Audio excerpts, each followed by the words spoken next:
হুজুর আপনি আমার এই রানের উপরে এই উরুর উপর মাথা দিয়ে আপনি আরাম করুন। রাসূল ঘুমিয়েছিলেন। এই ঘটনা নতুন নয়।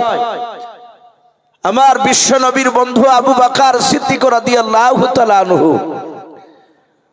উনি বসে বসে গুহার চারিদিকে লক্ষ্য করে দেখছিলেন।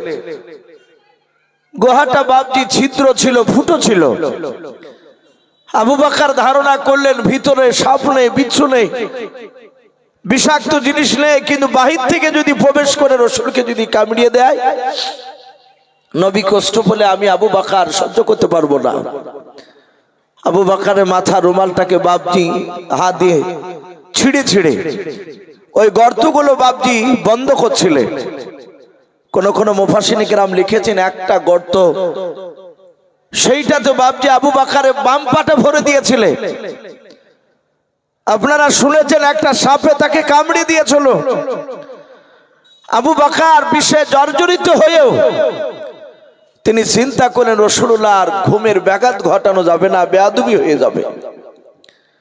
বাবজি এই যে ওর শরীর বিষে জর্জরিত হয়েছে, চেহারাটা কালো হতে লেগেছিল,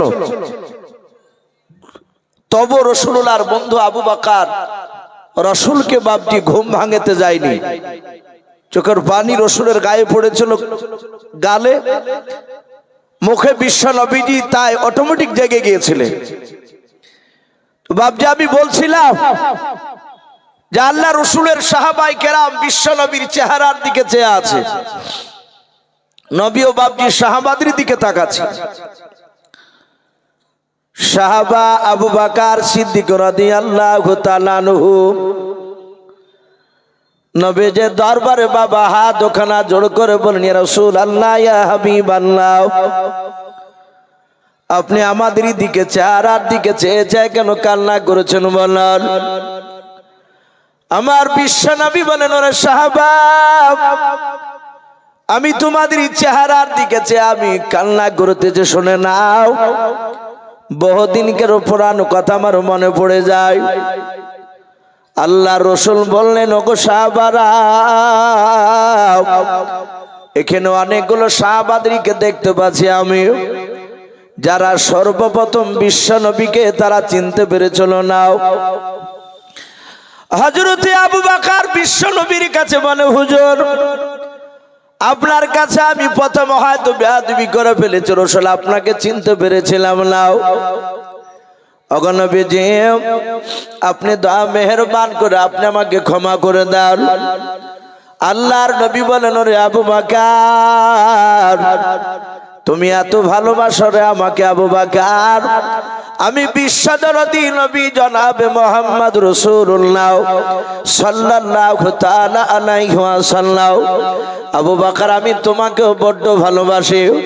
আপনারা শুনেছেন আবু বকর বাপ যে সারা পিতে পেরেছে, সাহাবার মধ্যে থেকে বাপ নবীর সবচেয়ে জানের বন্ধু ছিলেন আবু বকর। আল্লাহ রাসূলের বিরুদ্ধে আবু বকরের সামনে বাপজি কেউ কথা বলে আমার বিশ্ব নবীর বন্ধু আবু বকর সহ্য করতে পারতেন না। কিতাবে পাওয়া যায় আবু বকর সিদ্দিক রাদিয়াল্লাহু তাআলা আনহু বাবা মদিনার চৌরাস্তার মোড়ে বাপজি রাসূলুল্লাহ তিনি বসে আছেন।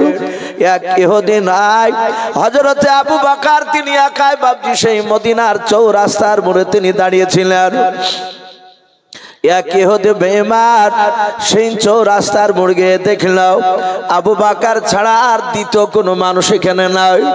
আমি ইহুদির সন্তান দাঁড়িয়ে আছি, আর আবু বকর তাছাড়া তৃতীয় মানুষ কেউ মাঝে নাই।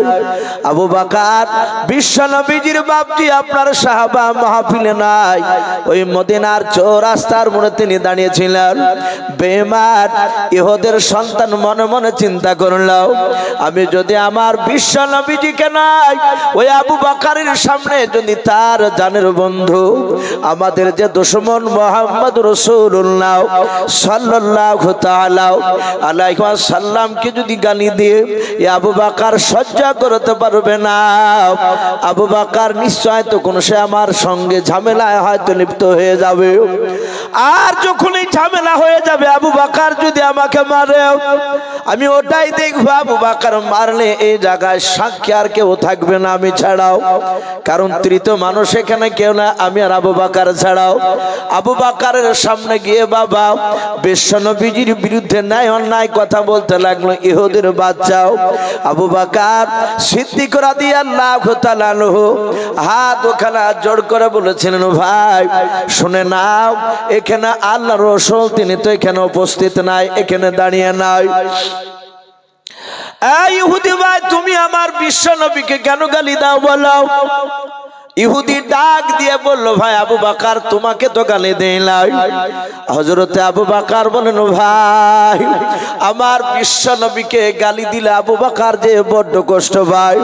ওরে ইহুদি ভাই, সারা পৃথিবী ছেড়ে দিতে পারি, শুনে নাও, আমার বিশ্ব নবীকে গালি দিলে আবু বকর বরদাস্ত করতে পারে না। তাই ভাই আমি তোমার হাত পা ধরে বলি, আমার বিশ্ব নবীকে তুমি গালি দিও না, তুমি আমাকে গালি দাও তাও ভালো।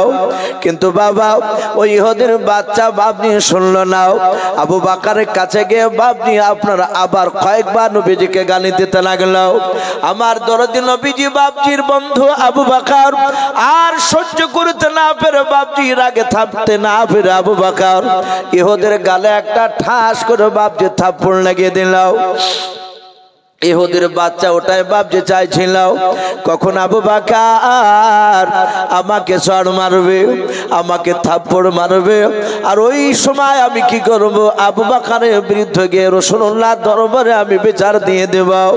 আমার মুহাম্মদ সাল্লাল্লাহু আলাইহি ওয়াসাল্লাম আমার দুশমন হলো, উনি ন্যায্য বিচার করে, সাক্ষীবিহীন বিচার করবে না। আবু বকরকে সাক্ষী চাইলে এখানে আবু বকর সাক্ষী নিয়েছে দিতে পারবে না, কারণ আমাকে যে থাপ্পড় মেরেছে একমাত্র আমি আর আবু বকর জানে, আর আরেকজন জানেন, তিনি হচ্ছেন আমার স্বয়ং আল্লাহ। বলুন সুবহানাল্লাহ। না, আল্লাহকে তো নিয়ে যেতে পারবে না। আমার বিশ্ব রাসূলের কাছে গিয়ে ইহুদি বলল, হে মুহাম্মদ সাল্লাল্লাহু আলাইহি ওয়াসাল্লাম, তোমাকে আমি না মানতে পারি, তোমার বন্ধু আমাকে ধরে মেরেছে। আবু বকর সিদ্দিক রাদিয়াল্লাহু তাআলা আনহুকে বললেন, রাসূল হে আবু বকর বন্ধু, তুমি কি মেরেছো? আবু বকর বললেন, হুজুর আপনাকে গালি দিছিল তাই আমি থাপ্পড় মেরেছি, থাকতে পারি নাই। ইহুদিকে ডাক দিয়ে রাসূল বললেন, ইহুদি এই তুমি আমাকে কেন গালি দিছিলে? আমি তো কোনো অন্যায় করিনি। ইহুদি সাথে হাতে জবান উল্টে বলল, হে মুহাম্মদ সাল্লাল্লাহু আলাইহি ওয়াসাল্লাম, আমি তোমাকে না মানতে পারি তোমার দিনকে, কিন্তু আমি তোমাকে গালি দিইনি। তোমার বন্ধু আবু বকর সিদ্দিক রাদিয়াল্লাহু তাআলা আনহু সে মিথ্যা কথা বলছে। নবী বলেন, আবু বকর এ তো বলছে মারে নাই, সে গালি দেয়নি তো আমাকে, আর তুমি তাকে মারলে কেন বিনা দোষে? আবু বকর সিদ্দিক রাদিয়াল্লাহু তাআলা আনহু তিনি বলেন, হুজুর আপনার কি ধারণা হয় যে আবু বকর মিথ্যা কথা বলে? ওগো নবী, আপনি তো আমাকে সিদ্দিক টাইটেল দিয়েছিলেন। আমরা জানি বিশ্ব নবী বাপজি আবু বকর, ওর আসল নাম ছিল আবু বকর ইবনে আবু কুহাফা। আবু বকর আব্বার নাম, আবু কুহাফার বেটা আবু বকর। এই আবু কুহাফা আবু বকর সিদ্দিক এটা টোটাল নাম দিয়েছিলেন না, শুধু আবু বকর ছিল। বিশ্ব নবী বলেছিলেন এর নাম আজ থেকে শুধু আবু বকর বলো না, এ হচ্ছে সিদ্দিক, এ সত্যবাদী। আপনারা সকলেই জানেন বিশ্ব রাসূল বাপজি মেরাজে গিয়েছিলেন। মেরাজ থেকে ফিরে এসে সকালবেলায় ফজর নামাজের পর সাহাবাদের সামনে মেরাজের ঘটনা আলোচনা করছিলেন, যে নবী আমার এক রাত্রি বেলায় উম্মে হানির বাড়ি থেকে জিবরিল আলাইহিস সালাম রাসূলুল্লাহকে নিয়ে মসজিদে হারামে গেলেন বুরাকে চেপে। মসজিদে হারামে এখানে রাসূলুল্লাহ, ওখান থেকে বাপজি আবার চলে গেলেন বাইতুল মুকাদ্দাস, অনেক দূর, যেটাকে ফিলিস্তিন বলে বাপজি আমরা জানি। ওখানে রাসূলুল্লাহ যাওয়ার পর বাপজি মসজিদের দরজায় গুড়িতে ওখানে একটা বুরাকটাকে রাসূলুল্লাহর বুরাকটাকে বেঁধে রাখলেন। বাপজি আমার সোনা লালেরা, আমার বিশ্ব রসুলের বাপজি ওই মসজিদে বাইতুল মুকাদ্দাস থেকে আল্লাহর কুদরাতি সিঁড়িবে জিবরিল আলাইহিস সালামের মারফতে বাপজি প্রথম আসমান, দ্বিতীয় আসমান, তৃতীয় আসমান, এভাবে সত্যপাক আসমান পাড়ি দিয়ে অনেক লম্বা ঘটনা আছে, ওদিকে আমি যাব না।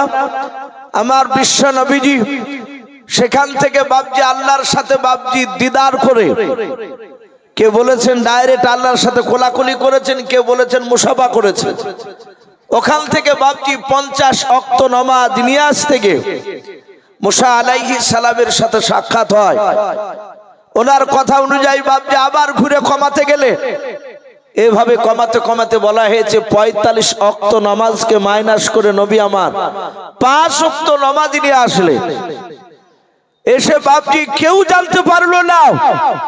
আমার দরুদ নবী মক্কা নগরে যখন বাপজি সাহাবাদের সামনে আলোচনা করছিলেন, বেঈমান আবু জেহেল, উতবা, সাইবা, আবু সুফিয়ান, কয়েকটা বড় বড় নেতা, তারাও রাতের বেলায় বিশ্বনবী যেদিন থেকে নবুয়তে দাওয়াত দিছিলেন সেদিন থেকে বেঈমান আবু জেহেলরা তাদের চোখের ঘুম হারাম হয়ে গিয়েছিল। বলুন আলহামদুলিল্লাহ।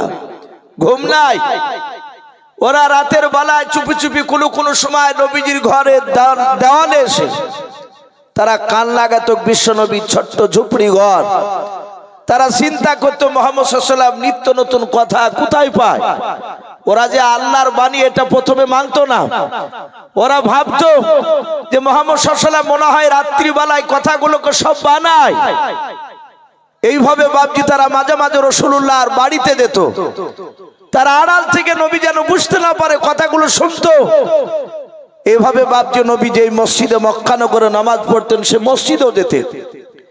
আমার দরুদ রাসূল আলোচনা করছিলেন, আর বেঈমান আবু জেহেল, উতবা, সাইবারাও ওরা রাসূলের এই কথা শুনে বাপজি তারা চমকে উঠলো। তারা যুক্তি খাড়া করলো, হে আব্দুল্লাহর সন্তান, এই মা মরা ছেলে মুহাম্মদ সাল্লাল্লাহু আলাইহি ওয়াসাল্লাম, ওরা ভালো করে নাম বলে ডাকতো না যেদিন থেকে নবুয়তের দাবি করেছে। নবী কলমার দাওয়াত দিছিলেন, তার আগে বিশ্ব নবীকে মধু সুরে ডাকতো, আল আমিন বলে ডাকতো। বাপজি আমার সোনা লালেরা, নবীজি বললেন, আবু জেহেল, ওগো চাচা, কি ব্যাপার, আমাকে এই কথা বলছো কেন? তারা ডাক দিয়ে বলল যে তুমি এতটা রাস্তা মসজিদে হারাম থেকে বাইতুল মুকাদ্দাসে যেতে, প্রায় তখন বাপজি তাদের যানবাহন বেশি ছিল, ওটটা বাপজি তারা উঠে বেশি চেপে তারা সফর খেত, ঘোড়াও চেপে যেত ঘোড়াতে। তো ডাক দিয়ে বলল, ওগো মুহাম্মদ সাল্লাল্লাহু আলাইহি ওয়াসাল্লাম, মসজিদে হারাম থেকে বাইতুল মুকাদ্দাসে উঠে চেপে যেতে প্রায় 14 রাত 14 দিন সময় লাগবে, তারও বেশি লাগবে। এতটা রাস্তা তুমি এক রাত্রি বেলায় গেলে কেউ দেখতে পেল না। আমার বিশ্ব নবী বললে, মক্কা নগরের একটা দলের সাথে আমার রাত্রিবেলা দেখা হয়েছিল। জোরে বলুন সুবহানাল্লাহ। আবু জেহেলরা বলল, কারাও? বলল, বাইতুল মুকাদ্দাসে আমি যাচ্ছিলাম আর ওরা ওদিক থেকে আসছিল একটা দল, তাদের বাড়ি আমাদের মক্কা নগরে। সেই জায়গাটাকে বলেছেন কায়সারা নামক। সেখানে কিছু লোক, তাদের সাথে আমার দেখা হয়েছে, আমি কথা বলেছি। হে মক্কার লোকেরা, যারা আমার কথাকে অবিশ্বাস করছো, ওই লোকগুলো প্রায় দিন 20 বাদ দিয়ে আসবে, তাদেরকে জিজ্ঞাসা করবা। বাপজি আমার সোনা লালেরা, আমার বিশ্ব নবী, দরদি নবী জনাবে মুহাম্মদ রাসূলুল্লাহ সাল্লাল্লাহু তাআলা আলাইহি ওয়াসাল্লাম নবী বলেছিলেন, হে আমার সাহাবায়ে কেরাম, এই মেরাজের ঘটনা সত্য। সাহাবারা সবাই নবীর কথাকে বাপজি স্বীকার করলো। আবু জেহেল বাপজি উকি মেরে মেরে তাকে থেকে দেখলো কে আসে নাই। তাকে দেখলো সেখানে আবু বকর রাদিয়াল্লাহু তাআলা আনহু, রাসূলের সাহাবা যায়নি। এ হযরতে আবু বকরকে অনুপস্থিত দেখেছে, কোনো উপস্থিত ছিল না। আমরা 5 ওয়াক্ত নামাজ, অনেকে বাপজি লোক এরকম আছে মসজিদ ছাড়া নামাজ পড়তে আমাদেরকে ভালো লাগে না। অনেক লোক আছে ঝড় বৃষ্টি যাই হোক না কেন, ছাতা বাড়িতে না থাকলে, অনেক গরিব মানুষ ছাতার অভাবে দেখা যায় একটা গামছাকে মাথায় করে নিয়ে ভিজতে ভিজতে মসজিদে দৌড়ে যায়। জিজ্ঞাসা করা হয় যে চাচা এত ভিজে আসলেন, ছাতা নাই? সে মুখটাকে একটু ছোট করে বলে, সে বলতে চায় যে নাই, প্রকাশ করার জন্য অসুবিধার জন্য আমি গামছা পরে চলে এসেছি। এই যে ভিজে, তার পাঞ্জাবি দেখা যায় 3 ভাগের 2 ভাগে ভিজে গিয়েছে। এর বদলা কি আল্লাহ দিবেন না? কথা বলুন, অবশ্যই দিবেন আল্লাহ। আল্লাহ যেহেতু সব জিনিস দেখতে পাচ্ছেন, তো এরকম মানুষের অনেক নেশা থাকে, আবার অনেক সময় ব্যতিক্রমে ভাবছে একাদক্ত মসজিদে যাওয়া হয় না। আবু বকর সেদিন যে কোনো কাজ ক্ষেত্রে যেতে পারেনি, যে কোনো একটা কারণে। আবু জেহেল দেখলো যে মুহাম্মদ সাল্লাল্লাহু আলাইহি ওয়াসাল্লামের এই কথাগুলো সবাই শুনে নিল, আবু বকর এখানে আসে নাই। আমাদের ধারণা এত বড় মিথ্যা কথা মুহাম্মদ সাল্লাল্লাহু আলাইহি ওয়াসাল্লাম বলছে, এ যদি মুহাম্মদ সাল্লাল্লাহু আলাইহি ওয়াসাল্লামের কথাগুলো আবু বকরের কাছে বলে, আমার মনে হয় ও হয়তো মানবে না। আর যদি না মেনে নেয়, তাহলে আবু বকরের ঈমানটা নষ্ট হয়ে যাবে। আবু জেহেল, উতবা, সাইবারা আবু বকরের বাড়িতে হাজির। আবু বকর ডাক দিয়ে বলেছিল, বন্ধুরাও, কি ব্যাপার তোমরা এখানে কেন আমার বাড়িতে এসেছো বলাও? ডাক দিয়ে বলেছিল, ভাই তোমাদের মুহাম্মদ সাল্লাল্লাহু আলাইহি ওয়াসাল্লাম আজকে ভুলভাল বকেছে। আবু বকর বলে, আমার নবীজির কি হলো বলো? হযরত বাপজি আবু বকর বাপজি বিশ্ব নবীর কথা শুনে ডাক দিয়ে বলেছিল, ভাই আমার নবীজির এমন কি হয়েছে? নবী ভুলভাল কি এমন বকছে বলাও? বলে, এখন শুনে না, লা তুজার কসম কেন বলি? আবু জেহেল রাব তারা সবাই মিলে ভাবছে তারা কসম কেন না তুজার। ডাক দিয়ে বলেছিল, ভাই আবু বকর শুনে নাও, এতদিন মিথ্যা কথা বলেছে, আজকে তোমার কাছে চলো পরিমাণ কোন মিথ্যা কথা বলবো না। ওগো ভাই, মসজিদে হারাম থেকে বাইতুল মুকাদ্দাস কতটা দূরত্ব তুমি তো ভালো জানো। আবু বকর সিদ্দিক রাদিয়াল্লাহু তাআলা আনহু বলেন, অনেক দূরত্ব। ডাক দিয়ে বলেন, ভাই কেউ যদি বলে এক রাত্রিতে যদি আমি যাই, আবার ওই মসজিদে হারাম থেকে বাইতুল মুকাদ্দাস থেকে আবার চলে এসেছে বাড়িতে, ওই রাত্রিতে কেউ দেখতে পেল না, বলো এরকম কথা কোন লোক যদি বলে তার কথাটাকে বিশ্বাস করা যাবে বলাও? হযরত আবু বকর সিদ্দিক রাদিয়াল্লাহু তাআলা আনহু ডাক দিয়ে বলেছিল, ভাই সোজা সোজা বলো, তোমার কথা তো আমার বুঝে আসে না। বলো রে ভাই, এরকম কথা কে বলেছে, তুমি তার নামটা বলাও। আবু জেহেল বেঈমান বিশ্ব নবীর বন্ধু আবু বকরের সামনে বাবা নবী যেভাবে মেরাজের ঘটনা শুনিয়েছিলেন, হুবহু ওই ঘটনা বাপকে শুনিয়ে দিল। আবু বকর ডাক দিয়ে বলেন, ভাই এই কথাগুলো কি আমারও শুনলার জবান দিয়ে বেরিয়েছে বলাও? আবু বকর বলে, অবশ্যই তোমার নবীজির জবান দিয়ে বেরোনো কথাগুলো আমি শোনালাম। চুল পরিমাণ কথা আমি বাড়ান্তি বলি নাই, কমও করি নাই। আবু বকর বলেন, ভাই এই কথাগুলো যদি আমার রাসূলুল্লাহ যদি জবান দিয়ে বের করেন, ভাই আমি তার বন্ধু আবু বকর এই কথাগুলো আমি বারহাক সত্য বলে মেনে নিলাম। জোরে বলুন সুবহানাল্লাহ। উতবা সাইবা বলে, ভাই এদের মাথা নষ্ট হয়ে গেছে, এরা অস্বীকার করবে না। আবু বকর আর বাড়িতে দাঁড়ালেন না, সোজা দৌড়ে চলে গেলেন রাসূলুল্লাহ দরবারে। নবী দরবারে গিয়ে বলছেন, ইয়া রাসূলুল্লাহ, ইয়া হাবিবাল্লাহ, আমার কাছে এখনই এই কিছুক্ষণ আগে আবু জেহেল উতবা সাইবারা গিয়েছিল। ওগো রাসূল, আপনি কি এই ধরনের কথা বলেছেন? আমার নবী বলেন, আবু বকর শুনে নাও, তুমি কি অবিশ্বাস করেছো রে আবু বকর? আবু বকর বলে, হুজুর এই কথাগুলো যদি আপনার জবান দিয়ে যদি বের হওয়া যায়, বের করেন আপনি, আমি আপনার বন্ধু আবু বকর বিশ্বাস করে নিয়েছি, আমি অবিশ্বাস করি নাই। আবু জেহেল বারবার বলেছে মিথ্যা কথা বলি না, আজকে সত্য কথা শোনালাও। আল্লাহ রাসূল বলেন, আবু বকর তুমি তাদের সামনে কি স্বীকার করেছে? বলে, হ্যাঁ। আল্লাহ রসুলের যদি জবান দিয়ে কথাগুলো যদি বের হয়, আমি আবু বকর নবীর কথাগুলো সব সত্য বলে মেনে নিলাম। নবী আমার আর থাকতে না পেরে বাবা আবু বকরের কাছে দৌড়ে গিয়েও বুকের সাথে নবীজি আবু বকরকে জোরে ধরে ডাক দিয়ে বলেন, আবু বকর এত বিশ্বাস করো তুমি আমাকে? বলে হ্যাঁ। বলে আবু বকর আজ থেকে শুনে নাও, পৃথিবীর মানুষ তোমাকে সিদ্দিক বলে ডাকবে। জোরে বলুন সুবহানাল্লাহ। আবু বকর সিদ্দিক, তুমি সত্যবাদী। সেই আবু বকর ডাক দিয়ে বলে, হুজুর আপনার কি অবিশ্বাস হয় যে আমি মিথ্যা কথা বলি? বলে নাও। আমার আবু বকর অনেক জায়গায় এরকম ঘটনা এসেছে, বিশ্ব নবীকে এত ভালোবাসতেন, নবীর বিরুদ্ধে কথা বললে আবু বকর সহ্য করতে পারতেন না। সে আবু বকর মসজিদে নববীতে বলেন, হুজুর বেয়াদবি হলে মাফ করবেন। ওগো নবী, আমি তো ঈমান আনার পর আর অন্যায় করিনি, হুজুর আপনি আমাকে ক্ষমা করে দেন। আবু বকরকে বিশ্ব নবী বলেন, আমি ক্ষমা করে দিয়েছি। নবীজি কাঁদছেন।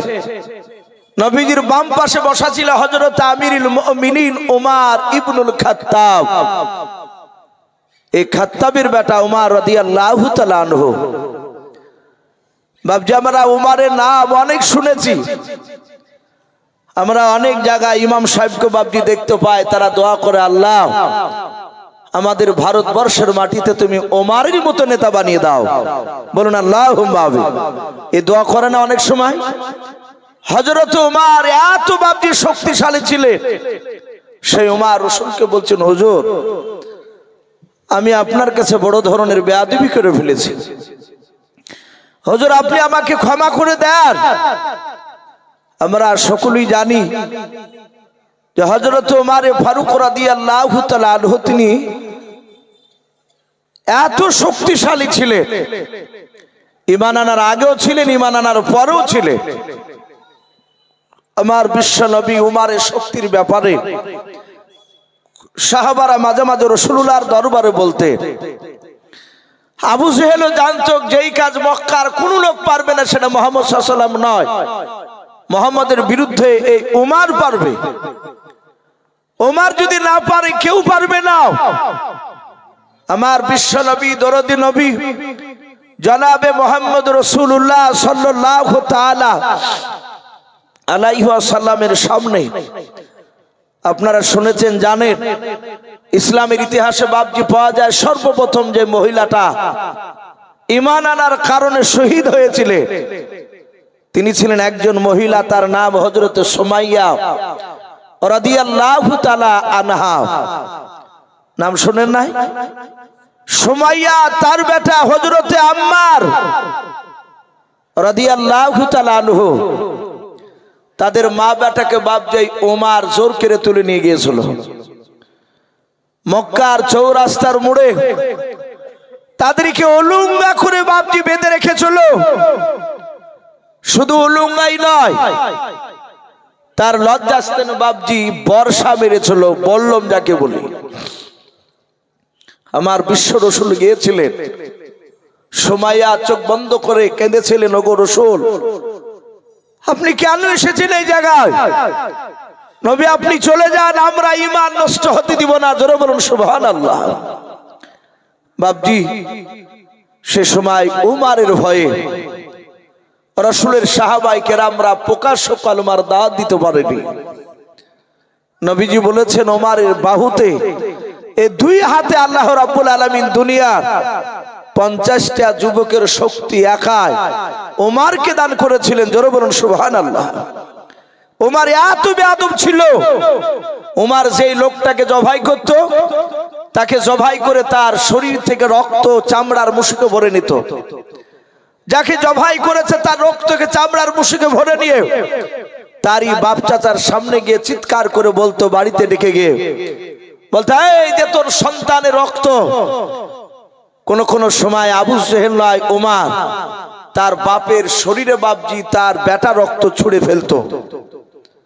তাহলে কত বড় বেয়াদব ছিল সেই ওমর। রাসূলের কাছে হাত দুখানা জোড় করে কাঁদেন আর বলেন, হুজুর বেয়াদবি হলে মাফ করবেন নবী, আমি আপনাকে চিনতাম না। আমি আপনাকে না চিনার কারণে ওগো নবীজি আমি আপনাকে মারতে গিয়েছিলাম। কিতাবে লিখেছে বাপজি ওমর ফারুক রাদিয়াল্লাহু তাআলা আনহু ঈমান আনার আগে আবু সেহেল, উতবা, সাইবা, আবু সুফিয়ান, আবু লাহাব এই রকম মক্কার বড় বড় বাপজি তাবুর তাবুর নেতারা রাতে দিনে 6 বার করে মিটিং করতো। তো এক রাত্রি বেলায় উমারও বাপজি গোপন মিটিং এ আছে। আবু সেহেল শয়তানি তো কম ছিল না, যারা ইবলিশ শয়তান হয় তাদের অনেক ক্রিটিক্যাল বুদ্ধিও থাকে। আবু সেহেল জানতো যে উমারকে চটানো যাবে না, উমরকে চটালি বিপদ রয়েছে। তোমার বক্তব্য শুনতে শুনতে আবু জেহেলকে হঠাৎ করে প্রশ্ন করে বলল, এই আমর ইবনে হিসাব, এই হিসাবের বেটা আমর। আবু জেহেল কি আসল নাম ছিল আমর ইবনে হিসাব। তোমার বলল এই হিসামের বেটা আমর, হে আমি মুহাম্মদ সাল্লাল্লাহু আলাইহি ওয়াসাল্লামকে আমি কাছে তার কথা শুনি নাই, কিন্তু আমি দূর থেকে দেখেছি। তুমি তো বলেছো যে মুহাম্মদ সাল্লাল্লাহু আলাইহি ওয়াসাল্লাম তার দলবলকে দেখলে দূর থেকে আঙ্গুল দিবা কানে, কানে আঙ্গুল দিয়ে হাঁটবা। আমাদের এলাকায় বাপজি এক শ্রেণীর লোক আছে যারা পাথর সাপড়ি যায়, যারা আজমির শরীফে যায়, ওই গ্রুপরা কিছু মনে করবেন না। আমাদের উলামায়ে দেওবন্দের নাম শুনলি বাপজি তাদের প্রসঙ্গগুলো খাড়া হয়ে যায়। জালসায় উঠলি দেখা যায় অনেক বক্তা শ্রোতা দেখতে পায়, যাহাতে উঠে উলামায়ে দেওবন্দ বক্তা রমনি জুতাটা হাতে করে নিয়ে বাড়ির দিকে টান দেয়। কেউ যদি বলে ভাই চলে যাচ্ছে কোনে, বলে ইয়ার ওয়াজ শোনা যাবে না। মানে ওদেরকে বলেছে, ওদেরকে যারা পরিচালনা করে, ওরা যারা হুজুর বলে তাদেরকে মানে বলেছে যে শোনো ওই দেওবন্দির ওয়াজ শোনা যাবে না, তবলিগের ওয়াজ শোনা যাবে না। একদম সেম আবু জেহেলের মতো কথা ওরা জানতো, এখনো ওরা জানে যে তবলিগের কথা, দেওবন্দির কথা যদি 1 ঘন্টা কোনো মজলিসে মন দিয়ে যদি শুনে, ওই লোকটা ভন্ডামি এরা করে তা ধরে ফেলবে। বাপজি আমার সোনা লালেরা, তবলিগ জামাতরা বাপজি বিরোধীতে এমন কোনো খারাপ কথা বলে না। ওদের কাজ একজন আল্লাহ ভোলা লোক নামাজ পড়ে না, কি করে নামাজি হবে। আর যারা নামাজ পড়ে তাদেরকে বলে যে চাচা একটু বসুন, আপনি রুকু করেন কি করে, সেজদার দোয়াটা বলে। এই সব কথাগুলো বাপজি অনেকে আবার শুনতেও চাই না, অথচ গল্প করে যে ক্লাস 3 থেকে 5 ওয়াক্ত নামাজ পড়ি। আর সেজদার দোয়া সুবহানা রাব্বিয়াল আ'লা, এই সঠিক বের হয় না। সুবহানা রাব্বিল আ'লা, সুবহানা রাব্বিল আ'লা, সুবহানা রাব্বিল আযীম, সুবহানা রাব্বিল আযীম এভাবে পড়ে চালিয়ে দেয়। কারণ ও কোনোদিন হুজুরকে বলে না যে হুজুর দেখেন দিন আমার এগুলো ঠিক হয় কিনা। বাপজি আবু সেহেলরা বিশ্ব রাসূলের বাপজি লোক সাহাবাদেরকে দেখলে তারা এমন ভাবে মিটিং করেছিল যে মুহাম্মদ সাল্লাল্লাহু আলাইহি ওয়াসাল্লামের কথা খবরদার শুনবে না, হয় কানে তুলে দিবা, আর না হলে 2 আঙ্গুলে ভাবে কানে ভরি দিয়ে যতক্ষণ দেখবা ওরা আছে ততক্ষণ জানে কান থেকে আঙ্গুল বার করবে না। ওমর বলেছিল ভাই মুহাম্মদ সাল্লাল্লাহু আলাইহি ওয়াসাল্লামকে দেখেছি দূর থেকে, লোকটা তো ভালো, কিন্তু আমি অন্য লোকের মুখ থেকে মুহাম্মদ সাল্লাল্লাহু আলাইহি ওয়াসাল্লামের বিরোধীমূলক তো কথা শুনি নাই। আর ওই লোকটাকে শুধু মারমারি কথা বলো কেন? আবু সেহেল বলছে ওমর তুমি জানো না ও কত বড় খাতারনাক, ও আমাদের বাপ দাদার ধর্মকে বাতিল করে দিতে চাইছে। হযরত ওমরকে বাপজি মাথায় হাত দিয়ে সান্ত্বনা দিল, কিন্তু বাপজি হেদায়েতের মালিক আল্লাহ, আল্লাহ যাকে হেদায়েত করবে পৃথিবীর মানুষ নাই তাকে রুখতে। আমরা জানি যে বাবরি মসজিদ বাপজি ভেঙেছিল। বাবরি মসজিদ বাপজি যে ব্যক্তি সর্বপ্রথম শাবল মেরেছিল, যাকে আমরা বালবর সিং বলে বাপজি জানি, সে লোকটার সাথে আমি 4 বার জালসা করেছি আলহামদুলিল্লাহ, একই সঙ্গে বসে খেয়েছি, কথা বলেছি। তার 2 চোখের কোনা দিয়ে শুধু পানি ঝরছে। আল্লাহ রাব্বুল আলামিন তার ভিতরে হেদায়েতের নূর জ্বালিয়ে দিয়েছে। সে লোকটা ইসলাম গ্রহণ করে চলে এসেছে অমুসলিম থেকে ইসলামের রাস্তায়। আল্লাহ যাকে হেদায়েত করবে, পৃথিবীর মানুষ নাই তাকে রুখতে। ওমর বলছেন, ওগো নবী, আমি তো আপনাকে চিনতাম না, ওগো রাসূল, আমি আপনার চরম বেয়াদবি করে ফেলেছি। ওখানে অনেকগুলো সাহাবায়ে কেরাম ছিলেন। একজন সাহাবা তিনি বললেন, ওগো ওমর ভাই, ও ওমর ভাই, মানুষ আগে ওমরকে ভয় করতো কি ঈমান আনার আগে কথা বলতে, ঈমান আনার পরে মানুষ জানে ঈমানদাররা তারা যদিও রাগিল হয় শরিয়ত অনুযায়ী, বলুন আলহামদুলিল্লাহ। ঈমানদার আর বেঈমানের পার্থক্য ওটাই, বেটা বাপ বেটা বেঁচে আছে, বেটা প্রচুর টাকা হয়েছে, বেটা যদি টাকা হয়ে যায় বাপকে আলাদা করে বাড়ি করে দিয়েছে, কিংবা ওই বাড়িতেই যদি থাকে, অনেক সময় বাপজি বাপে বেটাকে কথা বলতে ভয় পায় কি পায় না, কথা বলে। বেটার যদি ঈমান না থাকে বাপে ভয় পাবে যে বেটাকে কথা বলতে গিয়ে বেটা যদি আকার বাকার কিছু কথা বলে দেয়, অত টাকা হয়েছে। আর ছেলে যদি ঈমানদার হয়, সে যত বড়ই টাকা পয়সালো লোক হোক না কেন, সে চিন্তা করবে বাপকে কথা বলতে গিয়ে যদি বেয়াদবি হয়ে যায়, জোরে বলুন সুবহানাল্লাহ। এটাই হচ্ছে বাপজি পরীক্ষা।